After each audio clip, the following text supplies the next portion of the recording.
युधिष्ठिर द्वारा अन्न के लिए भगवान सूर्य की उपासना और उनसे अक्षय पात्र की प्राप्ति। वैशंपायन जी कहते हैं, जन्मेजय, शौनक के ऐसा कहने पर कुंती नंदन युधिष्ठिर अपने पुरोहित के पास आकर भाइयों के बीच में इस प्रकार बोले, विप्रवर, ये वेदों के पारंगत विद्वान ब्राह्मण मेरे साथ वन में चल रहे हैं, परंतु मैं इनका पालन पोषण करने में असमर्थ हूँ। ये सोचकर मुझे बड़ा दुख हो रहा है। भगवान, मैं इन सबका त्याग नहीं कर सकता, परंतु इस समय मुझ में इन्हें अन्न देने की शक्ति नहीं है। ऐसी अवस्था में मुझे क्या करना चाहिए, यह कृपा करके बताइए। वैशंपायन जी कहते हैं, जन्मेजय, धर्मात्माओं में श्रेष्ठ धौम्य मुनि ने युधिष्ठिर का प्रश्न सुनकर 2 घड़ी तक ध्यान से लगाया और धर्म पूर्वक उस उपाय का अन्वेषण करने के पश्चात उनसे इस प्रकार कहा।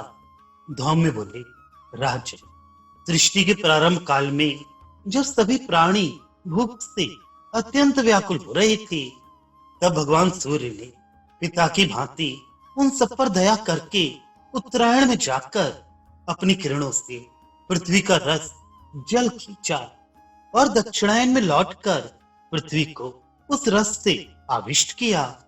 इस प्रकार जब सारे भूमंडल में क्षेत्र तैयार हो गया, औषधियों के स्वामी चंद्रमा ने अंतरिक्ष में मेघों के रूप में परिणत हुए सूर्य के तेज को प्रकट करके उसके द्वारा बरसाए हुए जल से अन्न आदि औषधियों को उत्पन्न किया। चंद्रमा की किरणों से अभिषिक्त हुआ सूर्य जब अपनी प्रकृति में स्थित हो जाता है, 6 प्रकार के रसों से युक्त पवित्र औषधियां उत्पन्न होती हैं। वही पृथ्वी में प्राणियों के लिए अन्न होता है। इस प्रकार सभी जीवों के प्राणों की रक्षा करने वाला अन्न सूर्य रूपी है। अतः भगवान सूर्य ही समस्त प्राणियों के पिता हैं।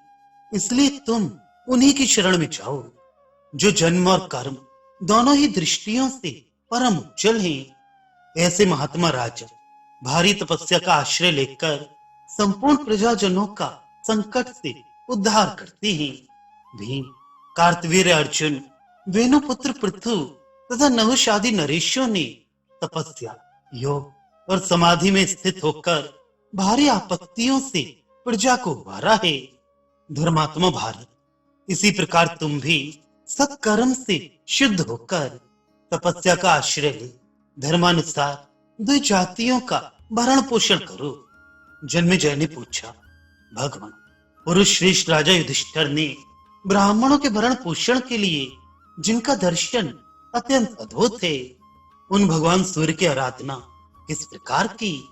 वैशंपायन जी ने कहा, राजन, मैं सब बातें बता रहा हूं, तुम सावधान, पवित्र और एकाग्र चित्त होकर सुनो और धैर्य रखो। महामती, धौम्य ने जिस प्रकार महात्मा युधिष्ठिर को पहले भगवान सूर्य के 108 नाम बताए थे, उनका वर्णन करता हूं, उन्हें सुनो। धौम्य बोले, सूर्य, अर्यमा, भग, त्वष्टा, पूषा, अर्क, सविता, रवि, गवस्तिमान, अज, काल, मृत्यु, धाता, प्रभाकर, पृथ्वी, आग, तेज, खा अर्थात आकाश, वायु, परायण, सोम, बृहस्पति, शुक्र, बुध, अंगारक अर्थात मंगल, इंद्र, विश्वान, दीप्तांशु, शुचि, शौर्य, शनिश्चर, ब्रह्मा, विष्णु, रुद्र, स्कंद, वरुण, यम, वैद्युत अग्नि, जठराग्नि, ऐंधनाग्नि, तेजापति, धर्मध्वज, वेदकर्ता, वेदांग, वेदवाहन, कृत, त्रेता, द्वापर, सर्वमलाश्रित कली, कला काष्ठा मूर्त स्वरूप समय, छपा अर्थात रात्रि,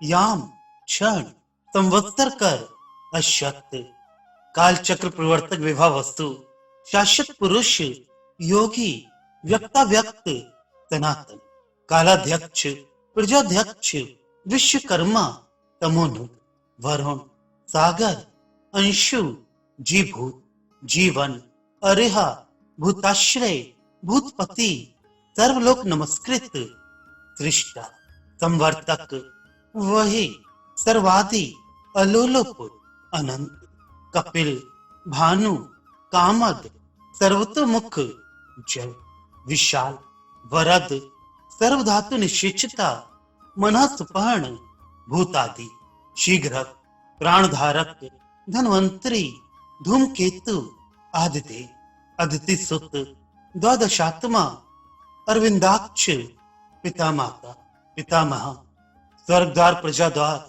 मोक्षद्वार त्रिविष्टिप, देह कर्ता, प्रशांतात्मा, विश्वात्मा, विश्वमुख, चराचरात्मा, सूक्षात्मता, मैत्रे तथा करुणान्वित, ये अमित तेजस्वी भगवान सूर्य के कीर्तन करने योग्य 108 नाम हैं, जिनका उपदेश साक्षात ब्रह्मा जी ने किया है।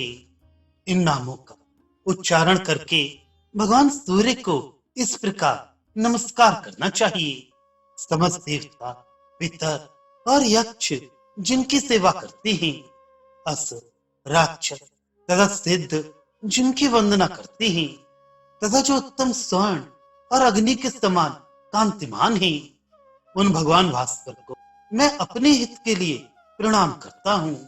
जो मनुष्य सूर्योदय के समय भली भांति एकाग्र चित्त हो इन नामों का पाठ करता है, वह स्त्री, पुत्र, धन, रत्न राशि, पूर्व जन्म की स्मृति, धैर्य तथा उत्तम बुद्धि प्राप्त कर लेता है। जो मानव स्नान आदि करके पवित्र, शुद्ध चित्त एवं एकाग्र हो देवेश्वर भगवान सूर्य के इस नामात्मक स्तोत्र का कीर्तन करता है, वे शोक रूपी दावानल से युक्त दुस्तर संसार सागर से मुक्त हो मनचाही वस्तुओं को प्राप्त कर लेता है। वैशंपायन जी कहते, जन्मेजय पुरोहित धौम्य के इस प्रकार समयोचित बात कहने पर ब्राह्मणों को देने के लिए अन्न की प्राप्ति के उद्देश्य से नियम में स्थित हो मन को वश में रखकर दृढ़ता पूर्वक व्रत का पालन करते हुए शुद्ध चेता धर्मराज युधिष्ठिर ने उत्तम तपस्या का अनुष्ठान आरंभ किया। राजा युधिष्ठिर ने गंगा जी के जल में स्नान करके पुष्प और नैवेद्य आदि उपहारों द्वारा भगवान दिवाकर की पूजा की और उनके सम्मुख मुंह करके खड़े गए। धर्मात्मा पांडु कुमार चित्त को एकाग्र करके इंद्रियों को संयम में रखते हुए केवल वायु पीकर रहने लगे। गंगा जल का आचमन करके पवित्र हो वाणी को वश में रखकर तथा प्राणायाम पूर्वक स्थिर रहकर उन्होंने पूर्वोक्त अष्टोत्तर शक्त नामात्मक स्तोत्र का जप किया। युधिष्ठिर बोले, सूर्यदेव, आप संपूर्ण जगत के नेत्र तथा समस्त प्राणियों के आत्मा हैं। आप ही सब जीवों के उत्पत्ति स्थान और कर्मानुष्ठान में लगे हुए पुरुषों के सदाचार हैं। संपूर्ण सांख्य योगियों के प्राप्तव्य स्थान आप ही हैं। आप ही सब कर्म योगियों के आश्रय हैं। आप ही मोक्ष के उन्मुक्त द्वार हैं और आप ही मुमुक्षुओं की गति हैं। आप ही संपूर्ण जगत को धारण करते हैं। आपसे ही यह प्रकाशित होता है। आप ही इसे पवित्र करते हैं और आपके ही द्वारा निस्वार्थ भाव से उसका पालन किया जाता है। सूर्यदेव, आप ऋषि गणों द्वारा पूजित हैं। वेद के तत्वज्ञ ब्राह्मण लोग अपनी अपनी वेद शाखाओं में वर्णित मंत्रों द्वारा उचित समय पर उपस्थान करके आपका पूजन किया करते हैं। सिद्ध, चारु, गंधर्व, यक्ष, गुहक और नाग आपसे वर पाने की अभिलाषा से आपके गतिशील दिव्य रथ के पीछे पीछे चलते हैं। 33 देवता एवं विमानचारी सिद्धगण भी उपेंद्र तथा महेंद्र सहित आपकी आराधना करके सिद्धि को प्राप्त हुए हैं। श्रेष्ठ विद्याधर गण दिव्य मंदार कुसुमों की मालाओं से आपकी पूजा करके सफल मनोरथ हो तुरंत आपके समीप पहुंच जाते हैं। गुह 7 प्रकार के प्रतिगण तथा दिव्य मानव सनक आदि आपकी ही पूजा करके श्रेष्ठ पद को प्राप्त करते हैं। वसुगण, मरुदगण, रुद्र, साध्य तथा आपकी किरणों का पान करने वाले वालखिल्य आदि सिद्ध महर्षि आपकी आराधना से सब प्राणियों में श्रेष्ठ हुए हैं। ब्रह्मलोक सहित ऊपर के सातों लोकों में तथा अन्य सब लोकों में भी ऐसा कोई प्राणी नहीं दिखता जो आप भगवान सूर्य से बढ़कर हो। भगवान जगत में और भी बहुत से महान शक्तिशाली प्राणी हैं, परंतु उनकी कांति और प्रभाव आपके समान नहीं है। संपूर्ण ज्योतिर्मय पदार्थ आपके ही अंतर्गत हैं। आप ही समस्त ज्योतियों के स्वामी हैं। सत्य, तत्व तथा समस्त सात्विक भाव आप में ही प्रतिष्ठित हैं। शांग नामक धनुष धारण करने वाले भगवान विष्णु ने जिसके द्वारा दैत्यों का घमंड चूर्ण किया है, सुदर्शन चक्र को विश्वकर्मा ने आपके ही तेज से बनाया है। आप ग्रीष्म ऋतु में अपनी किरणों से समस्त देहधारियों के तेज और संपूर्ण औषधियों के रस का तार खींचकर पुनः वर्षा काल में उसे वर्षा देते हैं। वर्षा ऋतु में आपकी कुछ किरणें तकती हैं, कुछ जलाती हैं, कुछ मेघ बनकर गरजती, बिजली बनकर चमकती तथा वर्षा भी करती हैं। शीतकाल के वायु से पीड़ित जगत को अग्नि, कंबल और वस्त्र भी उतना सुख नहीं देते जितना आपकी किरणें देती हैं। आप अपनी किरणों द्वारा 13 द्वीपों से युक्त संपूर्ण पृथ्वी को प्रकाशित करते हैं और अकेले ही तीनों लोकों के हित के लिए तत्पर रहते हैं। यदि आपका उदय ना हो तो यह सारा जगत अंधा हो जाए और मनीषी पुरुष धर्म, अर्थ एवं काम संबंधी कर्मों में प्रवृत्ति ना हो। गर्भाधान या अग्नि की स्थापना, पशुओं को बांधना, इष्ट अर्थात पूजा, मंत्र, यज्ञानुष्ठान और तप आदि समस्त क्रियाएं आपकी ही कृपा से ब्राह्मण, क्षत्रिय और वैश्य गणों द्वारा संपन्न की जाती हैं। ब्रह्मा जी का जो एक सहस्त्र युगों का दिन बताया गया है, काल मान के जानने वाले विद्वानों ने उसका आदि और अंत आपको ही बताया है। मनु और मनु पुत्रों के जगत के ब्रह्मलोक की प्राप्ति कराने वाले अमानव पुरुष के समस्त मनवंतरों के तथा ईश्वरों के भी ईश्वर आप ही हैं। प्रलय काल आने पर आपके ही क्रोध से प्रकट हुई संवर्तक नामक अग्नि तीनों लोकों को भस्म करके फिर आप में ही स्थित हो जाती है। आपकी ही किरणों से उत्पन्न हुए रंग बिरंगे एरावत आदि महामेघ और बिजलियां संपूर्ण भूतों का संहार करती हैं। फिर आप ही अपने को 12 स्वरूपों में विभक्त करके 12 सूर्यों के रूप में उदित हो अपनी किरणों द्वारा त्रिलोकी का संहार करते हुए एकाणक के समस्त जल को सोख लेते हैं। आपको ही इंद्र कहते हैं। आप ही रुद्र, आप ही विष्णु और आप ही प्रजापति हैं। अग्नि, सूक्ष्म मन, प्रभु तथा सनातन ब्रह्म भी आप ही हैं।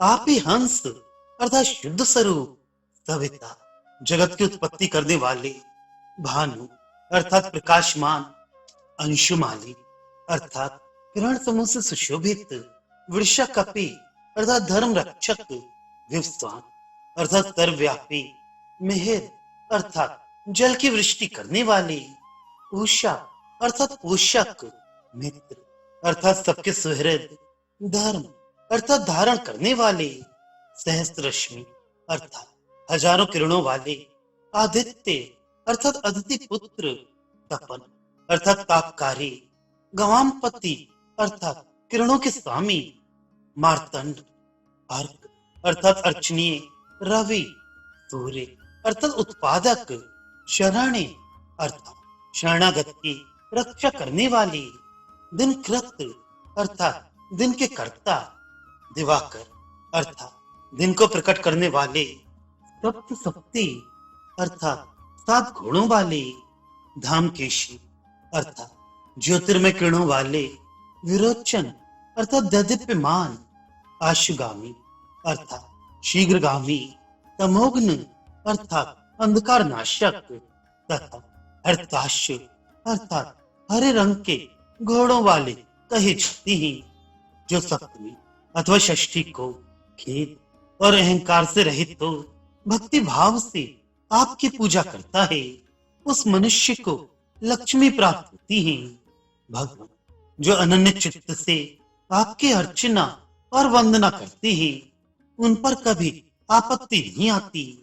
वे मानसिक चिंताओं तथा रोगों से भी ग्रस्त नहीं होते। जो प्रेम पूर्वक आपके प्रति भक्ति रखते हैं, वे समस्त रोगों तथा संपूर्ण पापों से रहित हो चिरंजीवी एवं सुखी होते हैं। अन्नपति मैं श्रद्धा पूर्वक सबका आतिथ्य करने की इच्छा से अन्न प्राप्त करना चाहता हूँ। आप मुझे अन्न देने की कृपा करें। आपके चरणों के निकट रहने वाले जो माठर, अरुण तथा दंड आदि अनुचर गण हैं, वे विद्युत के प्रवर्तक हैं। मैं उन सब की वंदना करता हूँ। शुभा के साथ जो मैत्री देवी तथा गौरी पद्मा आदि अन्य भूत माताएं हैं, उन सबको मैं नमस्कार करता हूँ। वे सभी मुझ शरणागत की रक्षा करें। वैशंपायन जी कहते हैं, महाराज जब युधिष्ठिर ने लोक भावन भगवान भास्कर का इस प्रकार स्तवन किया, तब दिवाकर ने प्रसन्न होकर उन पांडु कुमार को दर्शन दिया। उस समय उनके श्री अंग प्रज्वलित अग्नि के समान उद्भासित हो रहे थे। भगवान सूर्य बोले, धर्मराज तुम जो कुछ चाहते हो वह सब तुम्हें प्राप्त होगा। मैं 12 वर्षों तक तुम्हें अन्न प्रदान करूंगा। राजन ये मेरी दी हुई तांबे की बटलोई लो। सुव्रत तुम्हारे रसोई घर में इस पात्र द्वारा फल मूल भोजन करने के योग्य अन्य पदार्थ तथा साग आदि जो 4 प्रकार की भोजन सामग्री तैयार की, वे तब तक अक्षय बनी रहेगी जब तक द्रौपदी स्वयं भोजन ना करके परोसती रहेगी। आज 14वें वर्ष में तुम अपना राज्य पुनः प्राप्त कर लोगे। वैशंपायन जी कहते, राजन इतना कहकर भगवान सूर्य वहीं अंतर्धान हो गए।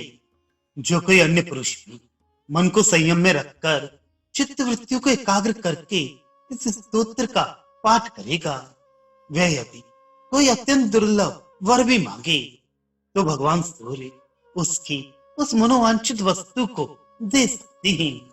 जो प्रतिदिन इस स्तोत्र को धारण करता अथवा बार बार सुनता है, वह यदि पुत्रार्थी हो तो पुत्र पाता है, धन चाहता हो तो धन पाता है, विद्या की अभिलाषा रखता हो तो उसे विद्या प्राप्त होती है, और पत्नी की इच्छा रखने वाले पुरुष को पत्नी सुलभ होती है।